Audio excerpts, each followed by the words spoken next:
Ecuador desmiente haber bombardeado territorio colombiano como afirmó Gustavo Petro y recalca que sus operaciones contra estructuras criminales se ejecutan exclusivamente en territorio nacional. Primero Petro habló de varias. Han aparecido bombas. Enseguida se contradijo. Una bomba. Con esa contradicción, el presidente Gustavo Petro empezaba su acusación a Ecuador. Una afirmación anunciada sin pruebas y reconociendo que apenas iniciará una investigación. Hay una grabación que creo debe hacerse pública. No lo hicimos nosotros, llegó. Las supuestas evidencias aparecieron horas más tarde en Radio Televisión Oficial Colombiana. Fotografías de un explosivo sin detonar, rodeado de plantas de coca. Minutos después, las imágenes fueron borradas de las redes sociales. Primero, determinar quién efectivamente había realizado operaciones aéreas en esa zona. Zona con fuerte presencia de grupos armados organizados u organizaciones transnacionales terroristas, ¿no? Colombianas. Y zonas en donde opera con frecuencia en desarrollo de operaciones antiterroristas y contrainsurgentes la Fuerza Aérea Colombiana. La respuesta a Petro salió desde Carondelet. Presidente Petro, sus declaraciones son falsas. Estamos actuando en nuestro territorio, no en el suyo.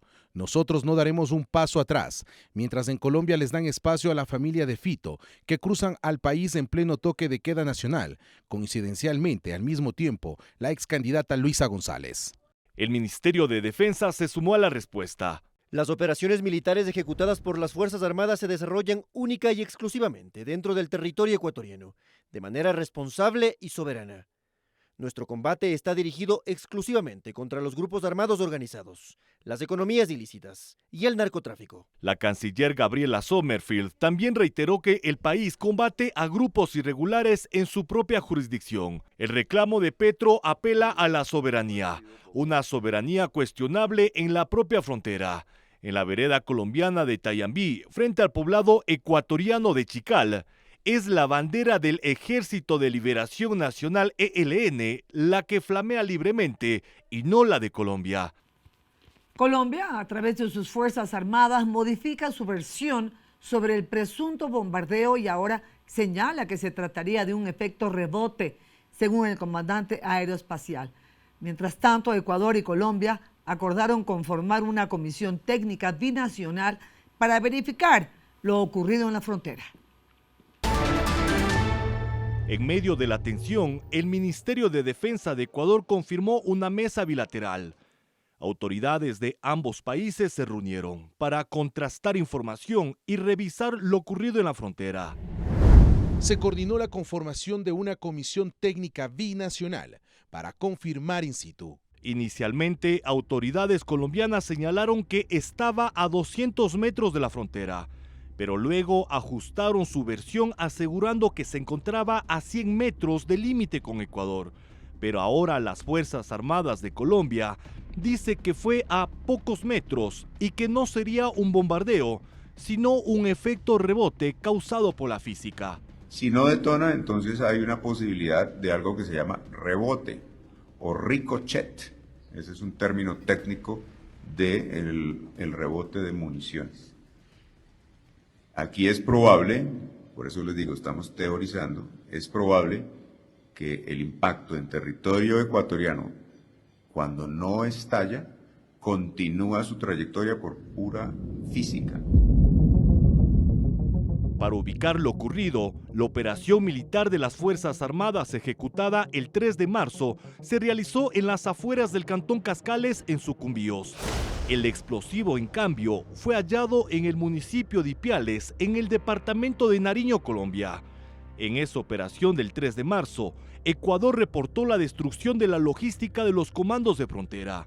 Un campamento con capacidad para 50 guerrilleros, frecuentado por alias Monotole, uno de los principales mandos de la estructura criminal. Para la conformación de la comisión binacional que investigará el caso, se reunieron el ministro de Defensa, Giancarlo Lofredo, y el jefe del Comando Conjunto de Fuerzas Armadas, Henry Delgado. Tras varias horas de encuentro con delegados de Colombia, se acordó avanzar en la verificación conjunta. Pero el comunicado del Ministerio de Defensa ratifica lo dicho por Ecuador desde el primer momento del impasse. La operación militar fue legítima en el marco del conflicto armado no internacional y fue realizada sobre territorio ecuatoriano.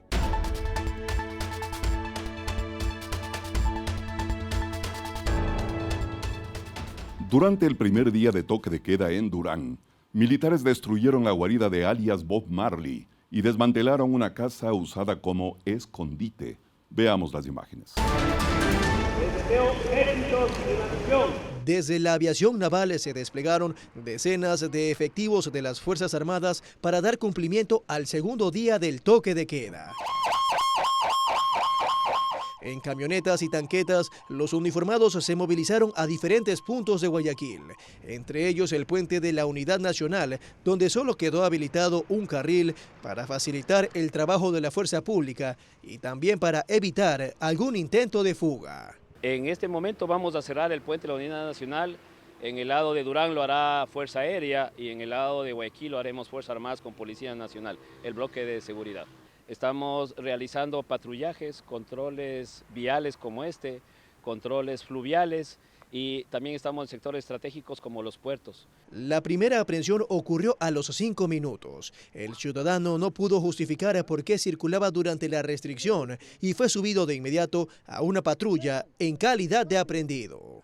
No hay salvoconductos, los vehículos y las personas serán detenidas, los vehículos entregados al ATM y las personas serán entregadas, los aprehendidos, a la Policía Nacional. En este checkpoint también se encontraron otras novedades como vehículos que circulaban sin placas. De manera paralela, en varias zonas de la ciudad se llevaron a cabo otro tipo de controles para que se cumpla el toque de queda. El primer día dejó un total de 253 ciudadanos aprehendidos en las 4 provincias y se espera que en las próximas horas la fuerza pública comparta los resultados del segundo día. Y el sector productivo respalda las medidas de seguridad adoptadas por el gobierno, incluido el toque de queda. Aseguran que combatir la criminalidad es indispensable para proteger la economía, la producción y el empleo.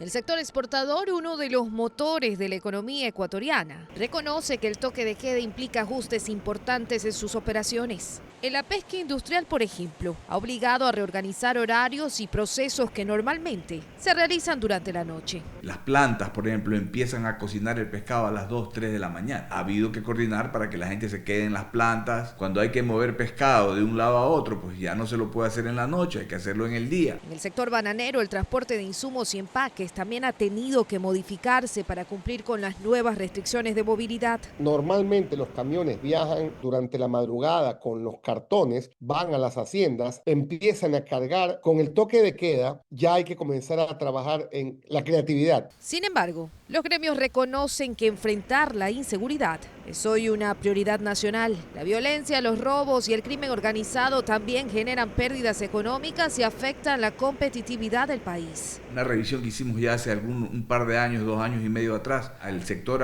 acuacultor y al sector pesquero, los temas de seguridad le cuestan más de $200 millones al año. Hoy seguramente esa cifra es mucho mayor. Por eso las cámaras de producción respaldan las acciones firmes del Estado para recuperar el control y enfrentar a las bandas criminales. Sin seguridad no hay nada, ¿no? Entonces todos queremos trabajar, todos queremos esforzarnos. En este caso, darle el apoyo total al presidente y a los diferentes ministros que están en esta lucha diaria. Para el sector productivo, la situación es clara. Sin seguridad no hay inversión, no hay empleo y no hay desarrollo. La única manera de hacerlo es trabajando juntos. Nosotros vamos a tener pérdidas, nosotros vamos a tener afectaciones.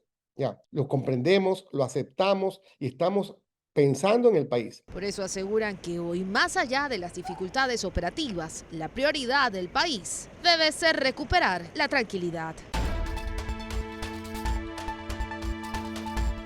Así es, amigos, en el tema de las lluvias, la primera dama llegó hasta Babahoyo con ayuda humanitaria para la población afectada por las inundaciones. Veamos.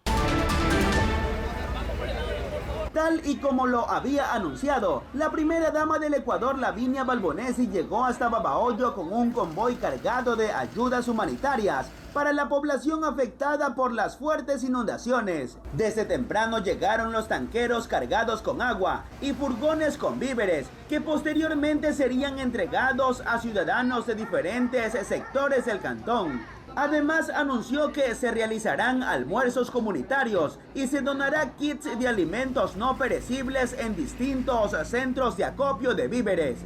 Hemos traído 50 tanqueros que hoy se van a desplegar, los vamos a ir desplegando en los próximos días en las diferentes zonas. Tenemos víveres alimenticios, tenemos detanes, tenemos kits de ropa y también tenemos diferentes brigadas médicas que también las vamos a ir desplegando en la zona según sea la necesidad y según también nos vayan pidiendo. Por otro lado, desde la Gobernación de Los Ríos, se distribuyeron cajas con alimentos que fueron donadas por el cónsul de Israel en Ecuador. El Estado de Israel es hermano del Ecuador, de Babahoyo, de toda la provincia de Los Ríos, y siempre estaremos dispuestos de extender la mano para poder ayudar. Sin nosotros haber ido a tocarle la puerta, él ve desde Guayaquil las necesidades de Babahoyo. Cientos de ciudadanos se concentraron en los exteriores de la gobernación y tras la espera muchos de ellos finalmente pudieron recibir los donativos.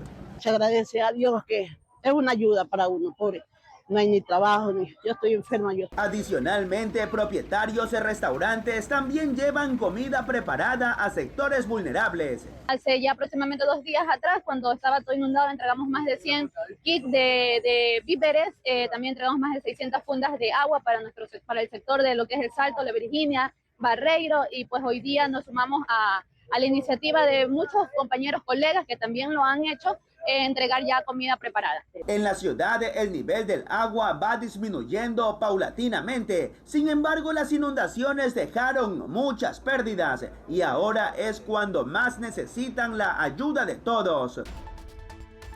En instantes, el jefe de Estado Daniel Noboa entregó viviendas e impulsó créditos para la economía popular y solidaria. Y en México fue capturado alias Lobo Menor. Está vinculado al asesinato de Fernando Villavicencio. Esto y mucho más aquí en Impacto Semanal.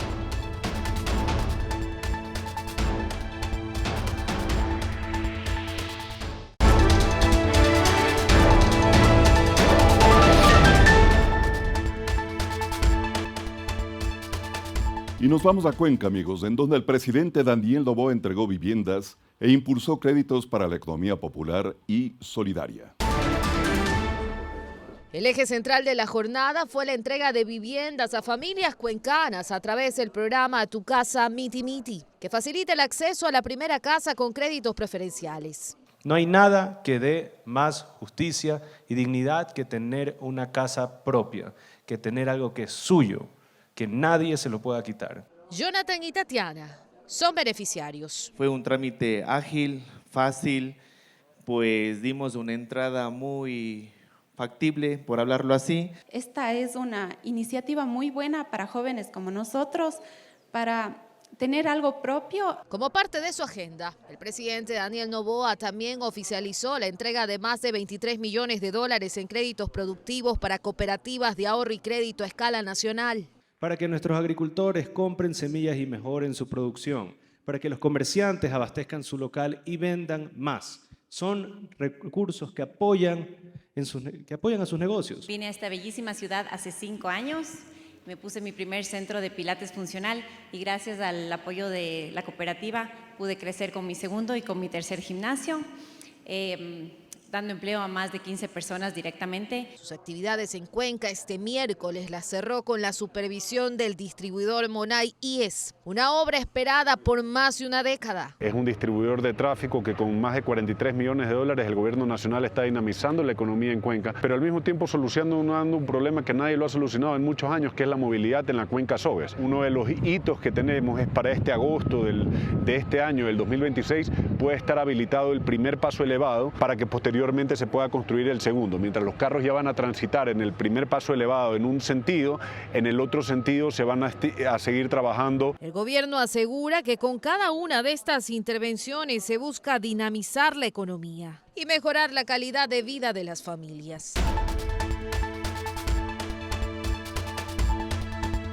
Santiago Díaz, ex asambleísta de la Revolución Ciudadana, amplió su versión en la Fiscalía y ratificó que el expresidente Rafael Correa le habría ordenado traer dinero en efectivo desde Venezuela. Custodiado por elementos de las Fuerzas Armadas, con varias carpetas en sus manos, Santiago Díaz llegó a la Fiscalía General del Estado a rendir la ampliación de su versión en torno al denominado caso Caja Chica. Durante más de 7 horas, permaneció en el Ministerio Público. Recordemos que en esta investigación fue allanada la sede de la Revolución Ciudadana, así también los domicilios de varias figuras representativas de esta agrupación política. Díaz no es un actor menor en este proceso judicial, pues aparentemente sería pieza clave en la estructura financiera de la campaña presidencial de 2023, bajo la sospecha de supuesto financiamiento irregular y presunto lavado de activos. Díaz, en la ampliación de su versión, habría ratificado lo dicho meses atrás. Porque el país necesita un baño de verdad. Yo trasladé por disposición del presidente Correa dinero desde Venezuela. Este proceso judicial se encuentra en indagación previa y la información recopilada en la ampliación de la versión es reservada. Así lo puntualizó el abogado de Santiago Díaz Asque, quien mencionó incluso que las amenazas en contra de su cliente aún continúan. Una ampliación relacionada a la primera versión. ¿Se ratificó en lo que dijo en la primera versión? Se ratificó en la primera versión. Estamos acudiendo a todos los llamados que realiza Fiscalía. ¿Entregó información su cliente? Él rindió una ampliación de la versión. El fiscal general del Estado, Carlos Alarcón, dio a conocer que Santiago Díaz a su espalda tiene varios procesos judiciales y que el caso de violación no tiene nada que ver con el cual hoy ha entregado información a las autoridades de justicia. Son cosas muy diferentes. Por cuanto es un caso de violación, acá es un caso de enriquecimiento ilícito, acá tenemos un caso de delincuencia organizada, entonces son cosas muy diferentes. Entonces, no confundamos los procedimientos. Si Santiago Díaz es cooperador o no de la justicia, eso podrá conocerse más adelante cuando exista ya una formulación de cargos y un proceso judicial avanzado, pero eso solo el tiempo lo podrá esclarecer. Alias Lobo Menor, cabecilla del grupo criminal Los Lobos, fue detenido en México. El sujeto tiene orden de captura por estar procesado en el caso del asesinato de Fernando Villavicencio.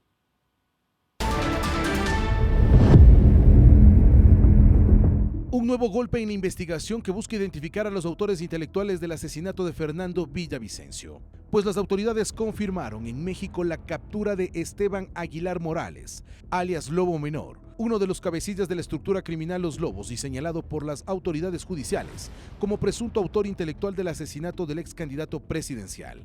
La detención fue confirmada por el ministro del Interior, John Reinberg. Terminar sus trámites para que sea enviado acá al Ecuador, donde por supuesto ya directamente a la carta de encuentro y a que siga el proceso judicial del cual intentó escapar. Recuerden que alias Lobo Menor es hija. Pero ¿quién es Lobo Menor? En informes de inteligencia se lo califica con un alto rango en la estructura criminal Los Lobos, incluso como segundo al mando, por debajo de alias Pipo, pues es su padrastro. Su nombre ya estaba dentro del expediente del caso del magnicidio de Fernando Villavicencio, en donde la Fiscalía vinculó a 3 líderes de Los Lobos por la presunta planificación logística y criminal del atentado que acabó con la vida de Villavicencio.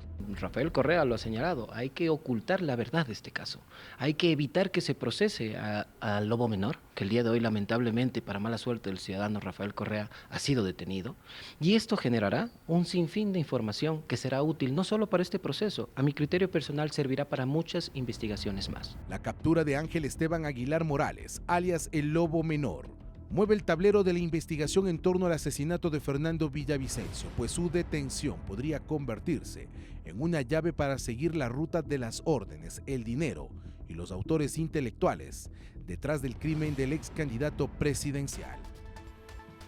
Hacemos una breve pausa y en instantes las Fuerzas Armadas ejecutaron una operación contra la minería ilegal en el Parque Nacional Podocarpus. Y los ciudadanos atribuyen los siniestros de tránsito al mal estado de las vías en Quito. Esto y más aquí en Impacto Semanal.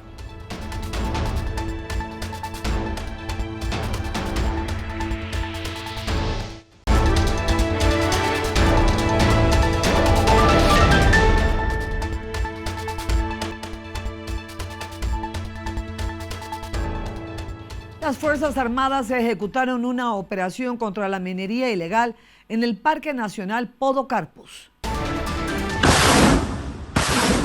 En las entrañas de Zamora Chinchipe, en medio de la vegetación del Parque Nacional Podocarpus, el bombardeo con misiles marcó el inicio de una operación contra la minería ilegal que se extenderá por varios días. Hemos encontrado una estructura completa que va desde la explotación hasta el procesamiento del mineral en el Parque Podocarpus. Desde el aire, drones militares sobrevolaron la zona. El ejército ecuatoriano localizó las coordenadas exactas de los campamentos de minería ilegal que fueron destruidos utilizando lanzamisiles. El bombardeo dio paso a una segunda fase en la que las unidades en tierra avanzaron. Lo hicieron por un terreno irregular, lo hicieron superando pendientes húmedas, lo hicieron en medio de la selva del Parque Nacional Podocarpus. El ministro de Defensa aclaró que las mafias mineras han sido declaradas objetivos militares. Vamos a destruir absolutamente todo lo que está en ese sector de minería ilegal y luego de eso, igual como lo hicimos en Buenos Aires, pasar a tomar el control de ese territorio. Al infierno lo mandamos nosotros, lanzadores siempre. La artillería destruyó múltiples infraestructuras, desde campamentos improvisados hasta túneles. Estos objetivos son de diferentes tipos, pueden ser caletas de armamento, de droga, pueden ser lugares que son centros de mando de los grupos armados organizados. Durante el operativo también se decomisaron explosivos, municiones, radios de comunicación, generadores eléctricos y sistemas de comunicación satelital. Hasta el cierre de este reportaje se contabilizaba la destrucción de 129 campamentos y 94 bocaminas. Se intensifican los operativos de seguridad en la vía Guayaquil-Salinas para prevenir actos delictivos y el ingreso de presuntos delincuentes a la provincia de Santa Elena. Para prevenir el ingreso de presuntos delincuentes y objetos prohibidos por las vías estatales de la provincia de Santa Elena, el bloque de seguridad ejecuta intensos operativos de control. Aunque la provincia no se encuentra en estado de toque de queda, las autoridades han reforzado las vigilancias en las principales arterias viales de la península, como la E40 y la E15. Tenemos provincias vecinas, Santa Elena tiene mucha ruralidad, suelen esconderse acá. No importa, donde se escondan los vamos a buscar. Esa es la consigna del señor presidente de la República, de nuestro ministro del Interior, de nuestro ministro de Defensa y es la gobernación de Santa Elena. El compromiso es tener un territorio en paz y seguimos trabajando con el bloque de seguridad. Si ustedes pueden observar más adelante, aquí tenemos en la vía estatal, aquí a la altura de San Rafael Chanduy, un checkpoint 24/7 de la Policía Nacional. Durante estos operativos se realizan inspecciones a vehículos particulares, taxis y unidades de transporte público, con el objetivo de fortalecer la seguridad ciudadana. Además, se cuenta con la presencia de la Comisión de Tránsito, que verifica que los conductores porten su documentación en regla. Dando las instrucciones necesarias para poder proceder con los vehículos que circulan sin placas, vehículos que circulan con películas antisolares, que no están al día en su matriculación. Entonces a todos esos vehículos estamos chequeando dentro de lo que corresponde a la ley de tránsito y las normas de tránsito. Como parte de las acciones, se retiraron películas antisolares colocadas sin autorización, una práctica prohibida por la normativa vigente. Asimismo, se ejecutan controles a pasajeros en buses con el fin de prevenir robos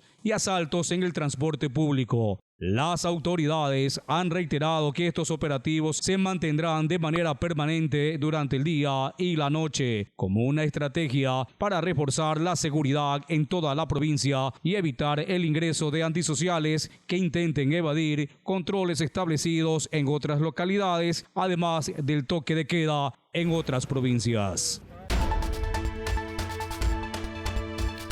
Usuarios atribuyen los siniestros de tránsito al mal estado de las vías en Quito. Sin embargo, la AMT señala que el exceso de velocidad es una de las principales causas de accidentes. El último siniestro de tránsito ocurrido en la Ruta Viva el martes 17 de marzo, que dejó una mujer fallecida, puso en debate la falta de mantenimiento vial como una de las causas de accidentes.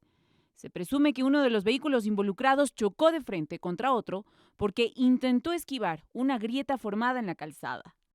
Guillermo Abad, experto en seguridad vial, señaló que, aunque puede influir en un siniestro, se constituye más bien como un potenciador para que ocurra, pues sumado al exceso de velocidad, es altamente probable que haya una tragedia. Entonces, si es que tenemos una falla humana, pero además de eso tenemos una vía en mal estado, este se va a convertir en un potenciador.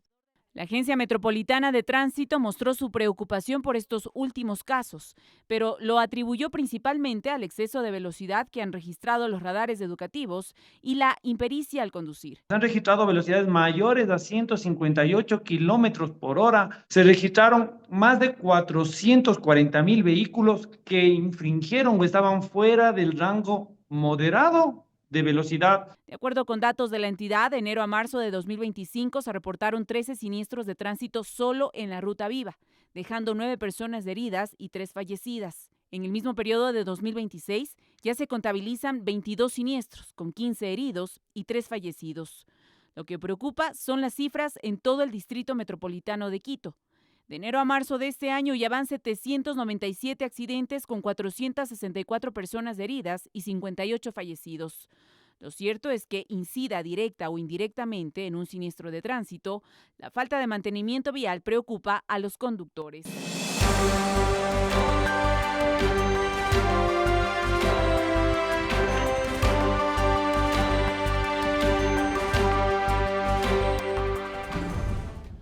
Ecuador enfrenta un desafío constante en sus carreteras. Los accidentes de tránsito siguen dejando muertos y heridos cada semana. La mayoría de estos siniestros se deben al exceso de velocidad y a la imprudencia al volante. A nivel nacional, las provincias más afectadas son Guayas, Pichincha y Manabí, donde el tráfico pesado y la gran cantidad de vehículos aumentan los riesgos. En la capital, 2 vías se están llevando la peor parte: la avenida Simón Bolívar y la Ruta Viva. En los últimos días han sido escenario de graves accidentes de tránsito con víctimas mortales. Estas son rutas rápidas, de alto flujo, donde el margen de error es mínimo y las consecuencias generalmente son fatales. Sin embargo, los siniestros se repiten una y otra vez. En algunos casos, las vías son el escenario para que ciertos conductores, sin respetar la distancia vehicular, pasan en forma intempestiva de un carril a otro a grandes velocidades. Cualquier descuido o impericia, el resultado es trágico. ¿Qué podemos hacer para mejorar esta situación? Por supuesto, ser responsables y ajustar la velocidad al tráfico dentro de la normativa y a las condiciones de la vía. No usar celular mientras se conduce. Una ligera distracción puede tener graves consecuencias. En definitiva, conocer y respetar las señales de tránsito. Hoy, la seguridad no solo se juega en las calles frente al crimen, sino también en las vías que recorremos al volante todos los días.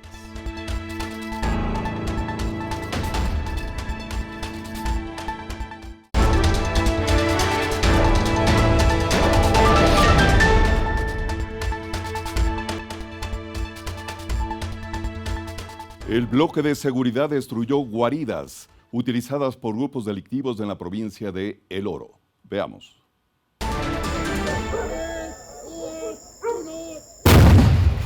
Es el momento en que una de las 3 casas era detonada de forma controlada por parte del personal del Grupo de Intervención y Rescate en el barrio Las Catias, norte de Machala. Ahí la policía logró determinar que estas viviendas eran utilizadas para fines ilegales tales como... Utilizaban como centro de operaciones y también para ocultar cosas que obviamente eran reportadas como robadas.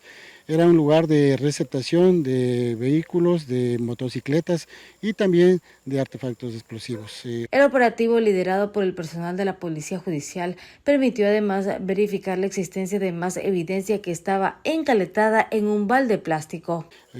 Aparte de ese centro de operaciones, ellos tenían como puntos para realizar y tener víctimas secuestradas bajo la medida de amenazas y también utilizando varios medios extorsivos.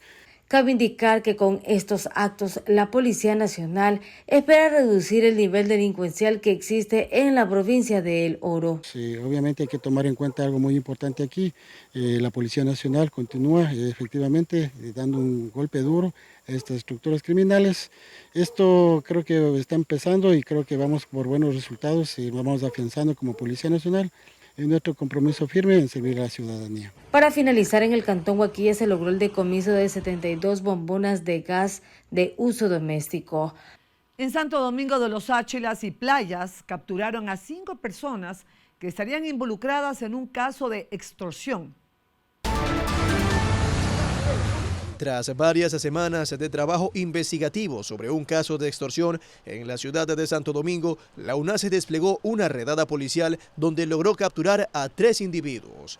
Este golpe les permitió obtener más información y ubicaron al resto de la banda en Pozorja y Playas. En coordinación con personal de la UNACE Playas, se logró la aprehensión de 2 ciudadanas, quienes presuntamente tendrían participación en el mismo hecho delictivo. En consecuencia, se logró la aprehensión de 5 ciudadanos, presuntamente pertenecientes a la GDO Los Lobos. Este grupo delictivo exigía bajo amenazas una cantidad que bordeaba los $50.000. Entre los aprehendidos hay 2 varones y 3 mujeres, quienes fueron identificados como Giancarlo A., Johan Z., Renata S., Leslie M. y Lidia J. Todos son ecuatorianos, ninguno tiene antecedentes penales, pero durante el trabajo policial hallaron varias evidencias. Dentro de los indicios asociativos a este hecho delictivo se destacan 5 terminales móviles, 2 panfletos con leyendas intimidantes, 2 explosivos tipo dinamita y una tarjeta de débito. La Policía Nacional ratifica su compromiso de seguir luchando contra estos grupos de delincuencia organizada. Los aprehendidos ya están a órdenes de la Fiscalía, pero las indagaciones continúan para determinar si hay más personas involucradas.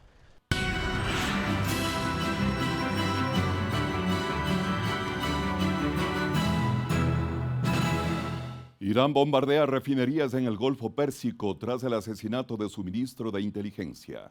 Veamos. La escalada bélica en el Golfo Pérsico ha alcanzado un punto crítico tras el asesinato del ministro de Inteligencia iraní Esmail Khatib en un ataque israelí ocurrido en Teherán. En una represalia masiva ejecutada la noche del miércoles 18 de marzo, Irán lanzó una oleada de misiles y drones que impactaron infraestructuras energéticas vitales de la región, provocando incendios y daños extensos en la refinería de gas natural licuado de Ras Laffan en Qatar, el mayor centro de exportación del mundo, así como en la refinería de Samref en Arabia Saudita y las instalaciones de Habshan en los Emiratos Árabes Unidos. Este asalto al centro del suministro global, que sigue a los bombardeos previos de Israel contra el yacimiento iraní de South Pars, ha generado una respuesta de cautela en Washington. El presidente Donald Trump afirmó que Estados Unidos no tenía conocimiento previo del ataque israelí contra el campo de gas, buscando distanciar a su administración de la operación específica, mientras las fuerzas del Comando Central permanecen en alerta máxima. Como consecuencia directa de las hostilidades y el bloqueo de facto del estrecho de Hormuz, el precio del petróleo se disparó superando los $112 por barril este jueves, registrando picos de hasta 115, mientras el gas natural en Europa ha subido un 35% ante el temor de una crisis energética mundial prolongada que ya amenaza con paralizar las principales bolsas del planeta. Atención, en instantes, la nueva administración del Hospital Teodoro Maldonado Carbo de Guayaquil buscará mejorar la atención. Y el Ministerio de Educación activó protocolos tras una pelea entre 2 estudiantes de un colegio de Quito. Esto y mucho más aquí, amigos, en Impacto Semanal. No se vayan.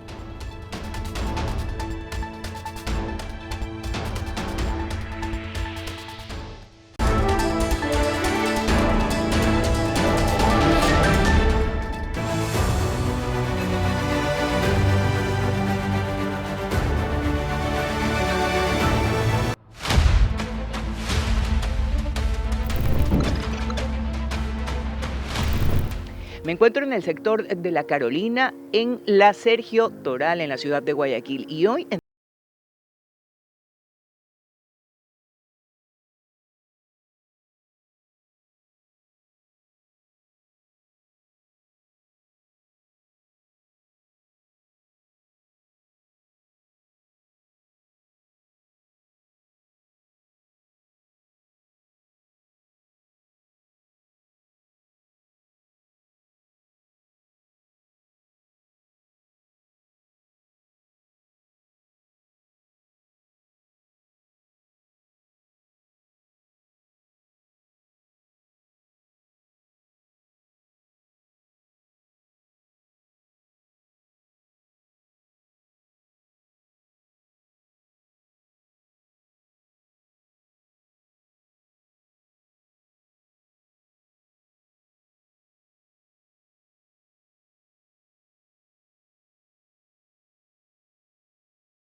vestir y cuidar a 3 recién nacidas al mismo tiempo es un desafío enorme cuando apenas alcanza para sobrevivir.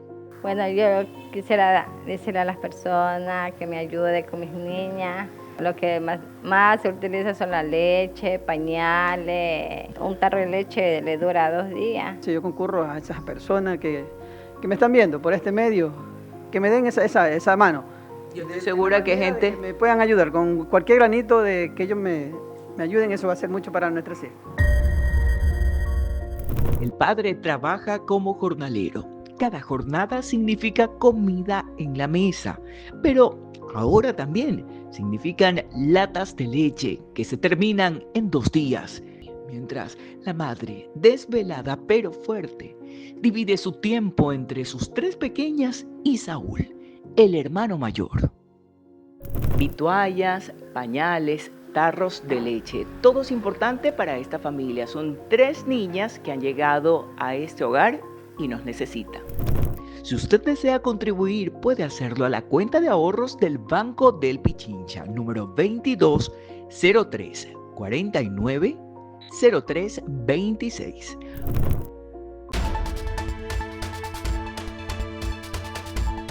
La nueva administración del Hospital Teodoro Maldonado Carbo de Guayaquil buscará mejorar la atención. Veamos. La intervención del Hospital Teodoro Maldonado Carbo, que durará 6 meses, tiene a su encargado directo y también es el nuevo gerente. Hablamos del doctor Josué Elías Pilco Tarira, quien antes se desempeñaba como el coordinador general de la docencia en la Casa de Salud. En las últimas horas, él, junto al presidente del directorio del IES, Bernardo Cordobés, supervisó varios pisos de las instalaciones del hospital para tomar acciones inmediatas. El recorrido de las autoridades generó reacciones en los pacientes que conocieron la noticia. Y ojalá que con las nuevas autoridades que estén se dé una mejor atención y que los usuarios, que todos los que estamos pagando el seguro, seamos beneficiados y que sea para el mejor de todos nosotros. Los funcionarios buscan resolver uno de los problemas, como es el del restablecimiento integral de los servicios de limpieza en el hospital. La máxima autoridad del IES constató el estado actual de las instalaciones y escuchó los pedidos de muchos pacientes y a sus familiares. Gracias a Dios, sí, para qué me están atendiendo, pero los remedios no están. ¿Tiene fe que esto va a cambiar? Claro, primero es Dios que uno tiene que tener fe y otra que el hombre tiene que cambiar. La medida surge por el decreto ejecutivo que estableció el presidente Daniel Noboa tras el asesinato de Carlos Maruri Torres, funcionario del hospital hace 8 años y quien se desempeñaba como el jefe del área de servicios generales. El jefe de Estado indicó que la víctima se negó a firmar contrataciones para mafias que operan detrás de supuestos servicios de limpieza.